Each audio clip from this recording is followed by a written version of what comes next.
సిద్ధుల వల్ల ప్రమాదాలు. మహిమలను ప్రదర్శించే వారి వద్దకు, జాలకుల వద్దకు చేరవద్దు. వారు భగవత్ సాక్షాత్కార పదాన్ని వీడి తిరుగాడేవారు. వారి మనస్సు యోగ సిద్ధిలో తగులుకొని ఉంది. బ్రహ్మ మార్గంలో మాయచే పన్నిన వలలివి. వీటిచే మోసపోక మెలకువ కలిగి వర్తించండి. సిద్ధులనెప్పుడు వాంఛించవద్దు. రోగ నివారణ గావించటం, వ్యాజ్యాలు గెలవటం, నీళ్ల మీద నడవటం మొదలైన వాటి కోసం తోడ్పడే యోగ సిద్ధుల కోసం పాకులాడేవారు అల్పబుద్ధులు. పరమేశ్వర చరణాల విందాలను తప్ప మరి దేన్ని నిజమైన భక్తులు ఆశ్రయించరు. ఒకటి అదండి వాళ్ళు అదంటే మహిమలు వాళ్ళు ఈ జాలకులు అంటే నాకు అర్థమైంది ఏంటి అంటే ఇది చేపలు పట్టే వాళ్ళు ఇట్లా భగవంతుని వీడి తిరిగేవాడు అన్నట్టుగా చెప్తున్నాడండి. అదే మార్గంలో మనం మాయలో పడిపోతాము, అట్లా చేయక మోసపోవకండి అని కూడా చెప్తున్నాడు. అందుకని మనకి ఏమన్నా ఒంట్లో బాగుండిపోయినా ఏదైనా సరే మనకు తెలిసింది కాకుండా భగవంతుని నమ్మి ఆ యోగ సిద్ధులు వాళ్ళు చెప్పారు వీళ్ళు చెప్పారు ఇది కాకుండా మనలో మనము తెలుసుకొని భక్తి మార్గాన సచ్చాల్ట్గా ఎదుగుతూ ఉంటే బాగుంటది అన్నట్టుగా చెప్తున్నాడు అండి. ఒకసారి శ్రీకృష్ణుడు అర్జునుడికి ఇలా తెలిపాడు. నువ్వు నన్ను పొందాలనుకుంటే నీ వద్ద అష్టసిద్ధుల్లో ఏదైనా ఒకటైనా ఉన్నంత వరకు కృతార్థుడు కాజాలవు. ఎందుకంటే సిద్ధులు మానవుడి అహంకారాన్ని పెంచి భగవంతుడిని మర్చిపోయేటట్టు చేస్తాయి. శ్రీకృష్ణుడు ఒకసారి అర్జునుడికి ఇట్లా చెప్పాడంట, నువ్వు నన్ను చూసి అదే నా భగవద్గీత యుద్ధం జరిగేటప్పుడు కూడా నువ్వు నేను చెప్పానని చెయ్యొద్దు, నువ్వు ఏది చేయాలనుకున్నావో చెయ్యి, కానీ నువ్వు మాట్లాడే మాట ఒకటి నువ్వు సరి చేసుకొని మాట్లాడు అని చెప్పేసి అంటారండి. అందుకని అలాగే నువ్వు ఈ సిద్ధుల్ని కూడా నువ్వు ఏం చేయాలన్నా నువ్వు దాని గురించి ఆ అహంకారం అడ్డుపడుతుంది కాబట్టి నువ్వు దాని నుంచి భగవంతుని అహంకారం అడ్డుపడేసరికి మనం మర్చిపోతాం. అందుకని దాంట్లో నుంచి నువ్వు ఏదైతే బయటకు వచ్చావో అప్పుడు నువ్వు నన్ను చేరగలవు అని చెప్పేసి చెప్తున్నాడు. ఒకడు 14 అరణ్యంలో ఘోర తపస్సు చేసి చివరకు నీళ్ల మీద నడవగల సిద్ధమని సంపాదించాడు. ఈ సిద్ధి లభించిన బ్రహ్మానందంలో గురువు వద్దకెళ్ళి ఇలా అన్నాడు. గురుదేవా, నేను నీళ్ల మీద నడిచే మహిమ పొందాను. అందుకు గురుదేవ్ అతగాడిని ఇలా చివాట్లు పెట్టాడు. చీచి, 14 పడ్డ శ్రమకి ఇదా ఫలం. నువ్వు సంపాదించిన శక్తి కాణి విలువ చేయదు. 14 పాటు పడి నువ్వు చేయగల కార్యాన్ని సామాన్య మానవులు పడవ వాడి ఒక కాణి ఇచ్చి చేయగలరు సుమా అని అన్నాడు. ఒక ఒక అతను 14 ఏళ్ళు అరణ్యంలో ఘోర తపస్సు చేసి ఆ నీళ్ల మీద నడవగల సిద్ధిని సంపాదించాను అని అంటే గురువుగారి దగ్గరికి వచ్చి చెప్తూ ఉంటే అది కాదు నువ్వు చేయాల్సింది అని చెప్పేసి గురువుగారు కొంచెం తిట్టి ఆయన శక్తిని ఆ శక్తికి నీలో ఉన్న శక్తిని వృధా చెయ్యకు, ఎట్లా కావాలి ఎట్లా 10 మందికి ఉపయోగపడాలి, నువ్వు నేర్చుకున్న శక్తి నీలో ఉన్నది దాన్ని ఉపయోగించు అని చెప్పేసి చెప్తున్నాడండి. సిద్ధులు సిద్ధులను అశుద్ధం మాదిరి త్యజించాలి. పారమార్థిక సాధనాల వల్ల సంయమనం వల్ల వాటంతట అవే సిద్ధులు కలుగుతూ ఉంటాయి. కానీ సిద్ధుల మీద మనసు నిలిపేవారు వాటిలో తగులుకొని ఇక పురోభివృద్ధి చెందలేరు. గుటి సిద్ధులకు మాదిరిగా వస్తూ ఉంటాయి. ఆ వచ్చిన మన ఆలోచనలు కానీ ఏదైనా సరే అండి, మనం పరమాత్మని చూడాలి, పరమాత్మని చేరాలి అని అంటే ఆ సిద్ధుల మీద ఉన్న మనసుని నిలపకుండా, మనసు చెప్పిన మాట వినకుండా ఆలోచనలు వస్తూ ఉంటాయి. కానీ మనము ఏం చేస్తున్నాము, ఏం మాట్లాడుతున్నాము, ఈ 5 గుర్తుపెట్టుకొని వాచ్ అని అంటారండి.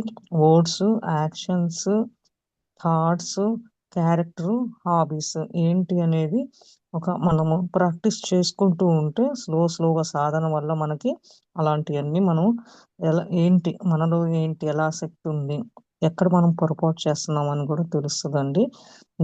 అదే మనము మనసు చెప్పేది కాకుండా అప్పుడు మనము అభివృద్ధి పైకి ఎదగలేము అని చెప్తున్నాడండి.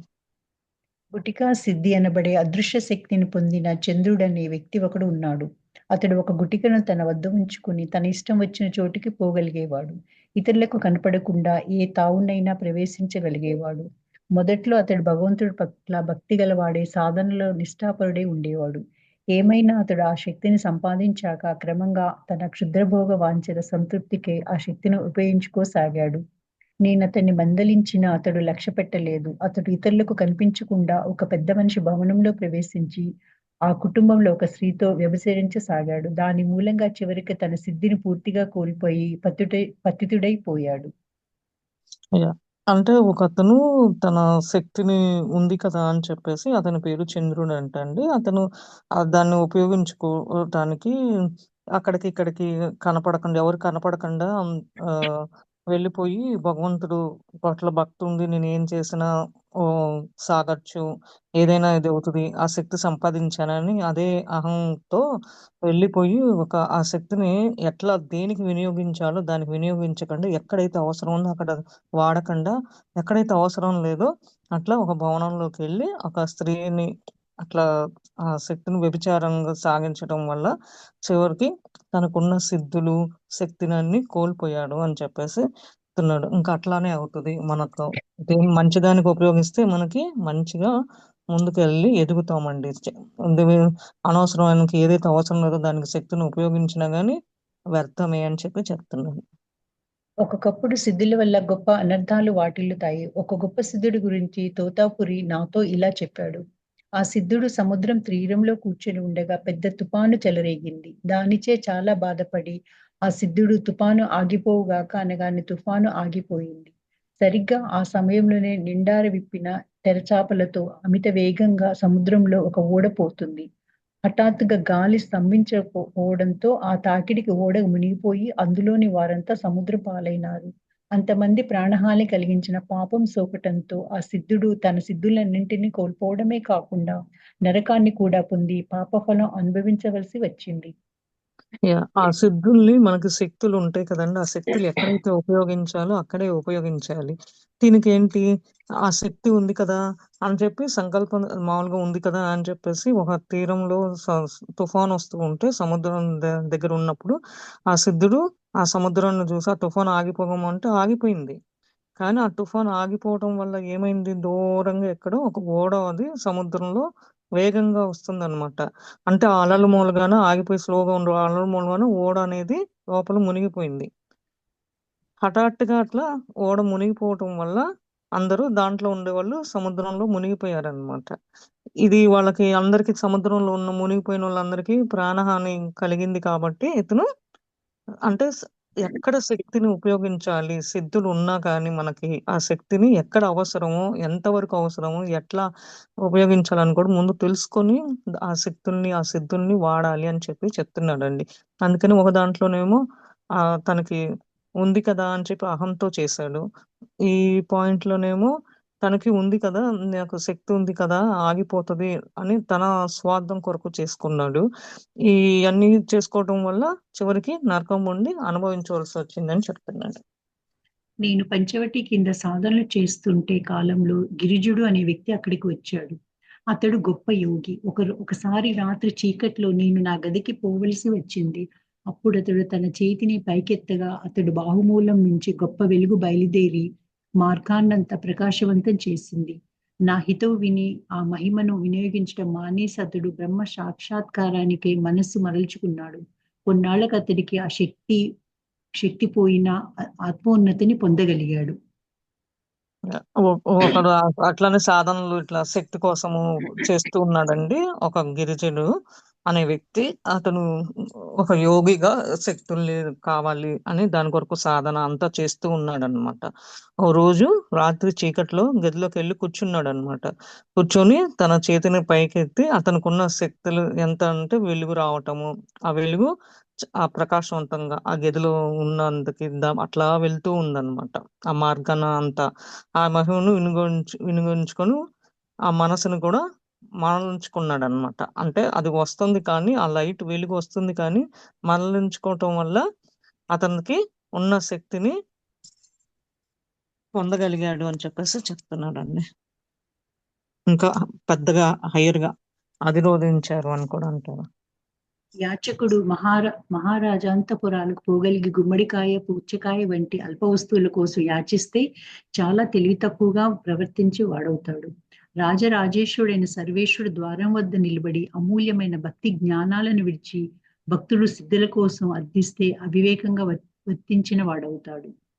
అంతే కదండి. మనము గుమ్మడికాయని తీసుకొని పుచ్చకాయలాగా పోల్చుకున్నాం అనుకోండి.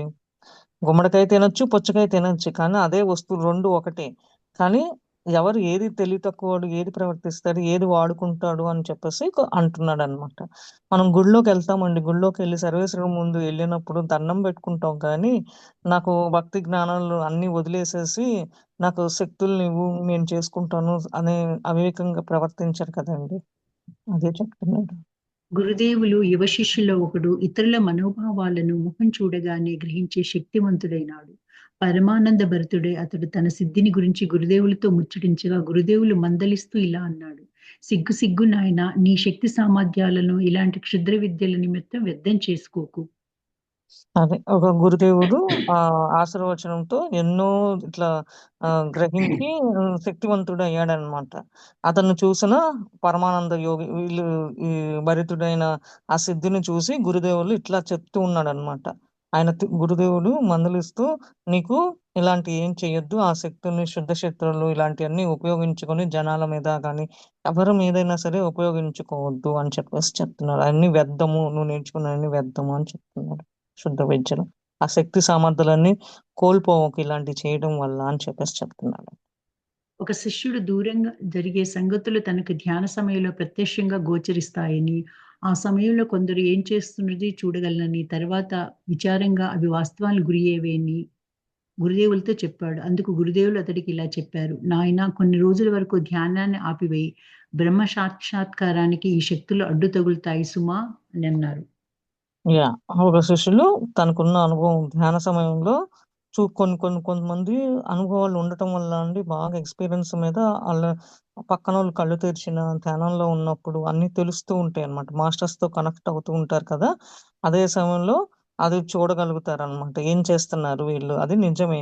కానీ గురుదేవులతో ఇట్లా జరుగుతుందని చెప్పగానే అతను కొన్నాళ్ళు నువ్వు ధ్యానం మానేసేయి. అప్పుడు నీకు ఉన్న శక్తులు, అడ్డులు అన్నీ తొలగిపోతాయి అని చెప్పేసి చెప్తున్నారంట. దాన అంటే ధర్మాలు. జనం సమారాధనలు ఎందుకు చేస్తారు? సర్వభూతాల్లోని వైశ్వానర రూపుడైన ఉన్న భగవంతుడికి ఆహుతి ఒసగటమనే కదా మీ అభిప్రాయం? అయినా దేవుడి పట్ల భయభక్తులు లేని దుర్మార్గులు, వ్యభిచారులు మొదలైన వారిని అలాంటి సమారాధనలకు ఎన్నడూ ఆహ్వానించరాదు. వారు కూర్చున్న చోట ఎన్నో బారుల లోతు దాకా భూమి మైలపడిపోయేంతటి మహాపాపాలను చేసి ఉంటారు. అది జనాలు ఎక్కువ ఎందుకు ఇలాంటి దాన ధర్మాలు చేస్తారు అనేది అడుగుతున్నారండి.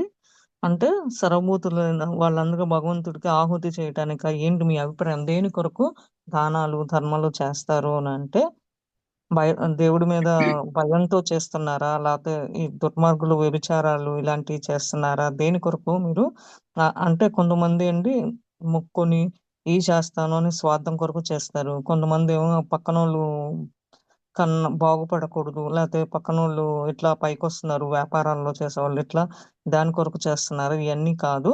అలాంటి సమాధానం కొరకు ఆహ్వానించకండి. మీరు కూర్చున్న చోట కూర్చొని ఈ ఏదైతే ఈ మహా పాపాలు చేస్తున్నారో దాని గురించి ఆ శక్తులన్నీ మీకున్న శక్తి భగవంతుడు దేని కొరకు మంచి కొరకు ఉపయోగించుకోండి. చెడు కొరకు కాకండా అని చెప్తున్నాడు. దాన ధర్మాలు చేయని ఏ శక్తులైనా మనలో ఉన్నని అది గాక భగవంతుడు ఒకళ్ళకి ఇస్తాడండి. ఇచ్చినప్పుడు ఎందుకు అనంటే నువ్వు పోయిన జన్మలో చేసావు గాబట్టి నీకిస్తున్నాడు. ఇస్తున్నాడు గాబట్టి ఆ దాన ధర్మాలు కూడా ఏదో పేరు ప్రఖ్యాతలు, కీర్తి పొందడం కోసం చేయకూడదండి.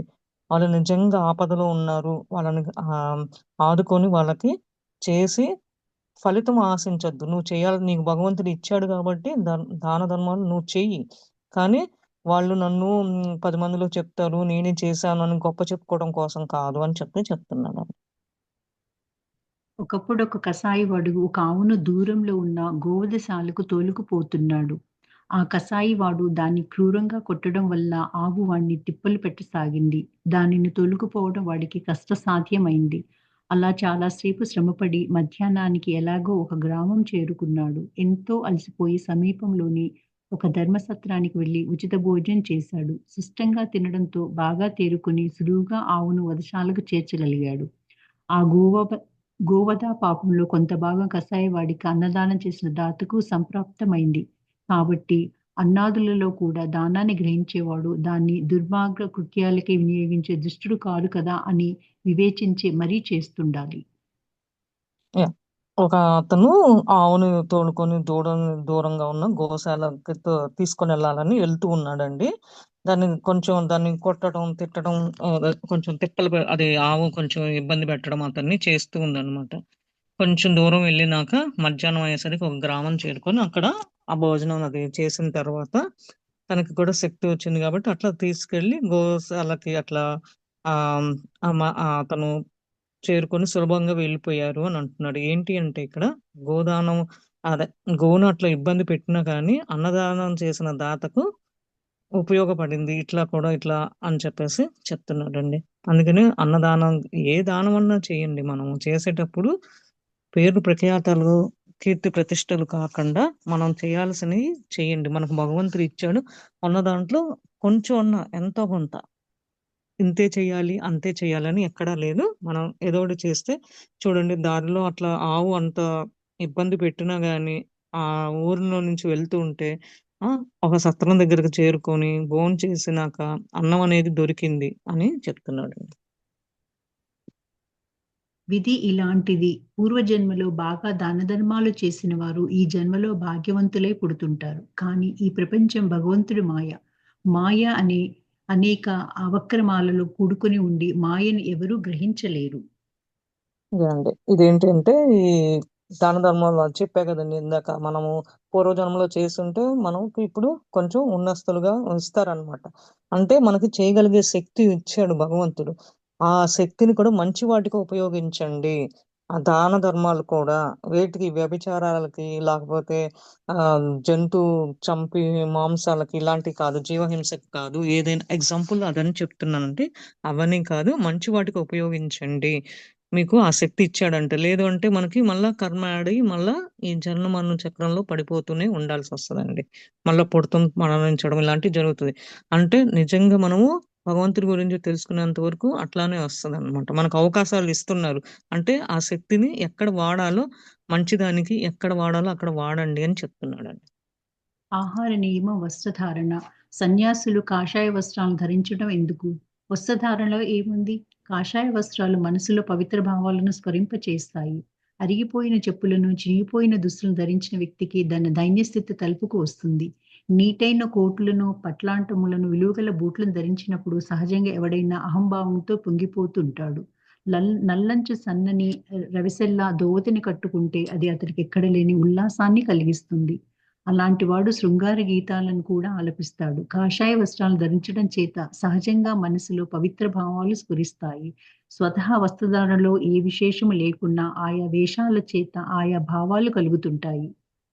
యాహ్! ఏంటంటే సన్యాసులు ఎందుకు కాషాయ వస్త్రాలు ధరిస్తారు అని క్వెషన్ ఏస్తుంటే, అది మనసు మనం పవిత్రంగా ఉంచుకోవటానికి, మంచి పనులు చేయడానికి అని చెప్పేసి చెప్తున్నాడు. కొంతమంది చెప్పులు లేకుండా చినిగిపోయిన బట్టలు గూడా ధరిస్తూ ఉంటారు. వాళ్ళ స్థితి అలా వచ్చింది అని అంటే, ఏదో పూర్వజన్మలో వాళ్ళు ఏదో కర్మ చేస్తే ఆ కర్మ నిన్ను వెంటాడుతుందని తెలుసుకోవాలి. అందుకనే కోట్లేసుకొని మంచిగా ఉన్నా గానీ, ఉన్నత స్థితిలో ఉన్నా కానియండి, వాళ్ళకి అహంభావంతో కూడా ఉండేవాళ్ళు కూడా ఉంటారన్నమాట. అట్లా ఉండకూడదు. ఎ ఎప్పుడైనా సరే మనం కట్టుకున్న వస్త్రాన్ని బట్టి కాదు కావాల్సింది, మన లోపల ఉన్న భావాన్ని బట్టి, మనం మాట్లాడే మాటను బట్టి ఉంటది. అది తెలుసుకోవాలి. అప్పుడు ఆ ధారణ గాని, ఏదైనా సరే ఇప్పుడు మనం కాషాయ వస్త్రాలు ఏసుకున్నా గాని పవిత్రత, దానికుండే భావాలు ఏందంటే కొన్ని నియమాలతో కూడుకొని ఉన్నామనుకోండి, మనసు దాని మీదే ఉంటదనమాట. లేదు అంటే ఇప్పుడు అయ్యప్ప మాలలు, దుర్గా మాలలు అన్నీ యేసుకుంటూ ఉంటారు కదండీ! ఆ మాలలేసుకున్నంత అన్నాళ్ళు పవిత్రంగా ఉంటారు. ఆ మాల తీసేసిన ఎమ్మటే జనాలు మళ్ళా స్ వాళ్ళ అసలు క్యారెక్టర్ అనేది బయటపడుతూ ఉంటదనమాట. అది కాదు అని చెప్పేసి చెప్తున్నానండి. కంచె వేస్ కంచె వేసే మొక్కను కాపాడాలి. లేకుంటే గొడ్డు, గోద, అల్లరి పిల్లలు దాన్ని ధ్వంసం చేయవచ్చు. కానీ ఆ మొక్క పెద్ద చెట్టు అయినాక మేకల మంద గాని, ఆవుల మంద గాని స్వేచ్ఛగా దాని విశాలమైన కొమ్ముల నీడన విశ్రమించవచ్చు. దాని ఆకులను కడుపారా ఆరగించవచ్చు. అలాగే భగవంతుడి పట్ల నీ శ్రద్ధాభక్తులు ఇంకా బీజావస్థలోనూ, అంకురావస్థలోనూ ఉండగా దుష్ట సాంగత్యము, ఐహిక చింతలు అతడిని పాడు చేయకుండా రక్షించుకోవాలి. కానీ నీ భక్తి శ్రద్ధలు దృఢపడ్డాక ఏ ఐహిత చింత గాని, ఏ దుష్ప్రవృత్తి గాని నిన్ను సమీపించ భయపడుతుంది. నీ సాన్నిధ్యమే అంతటి పవిత్రమైపోతుంది. నీ సాంగత్యమే మహిమచే దుర్మార్గులనేకులు దైవభక్తులుగా మారుతారు. అంతే కదండి. ఇప్పుడు చెట్లు గాని, తోటలకి కంచెలాగా చుట్టూ కడతారు. ఎవరు పడితే వచ్చి వాళ్ళు కోసుకోకుండా, ఎళ్ళకుండా ఉంటారు అని చెప్పి. ఆ! లేదంటే ఆ కంచె కట్టకపోయామనుకోండి, చుట్టూ కట్టలేకపోతే ఈ మేకలో, లేపోతే ఎడ్లో, లేతే ఆవులో ఏయో ఒకటి వచ్చి మేస్తూ ఉంటాయి. దానికి ఆహారంగా స్వేచ్ఛగా విశాలమైన మధ్యలో వచ్చేసి అయి తినేసి వెళ్ళిపోతాయి. అదే భగవంతుడు పట్ల మనకి శ్రద్ధాభక్తి అట్లా చూపించి అదే స్థాయిలో మనం ఉన్నాం అనుకోండి, అయ్యో అవి కూడా మనలాంటివే అని చెప్పేసి అనుకొని ఉంచి వదిలేస్తే ఫ్రీగా అట్లా వచ్చేసి తినేస్తాయి. అదే గనక మనం భగవంతుడి మీద భక్తి శ్రద్ధలు ఏమీ లేకుండా చింత ఏమీ చేయకుండా మన కర్మలు పోవాలి అని అంటే అలాంటివి ఏమి పోవు అని చెప్పేసి చెప్తున్నాడండి.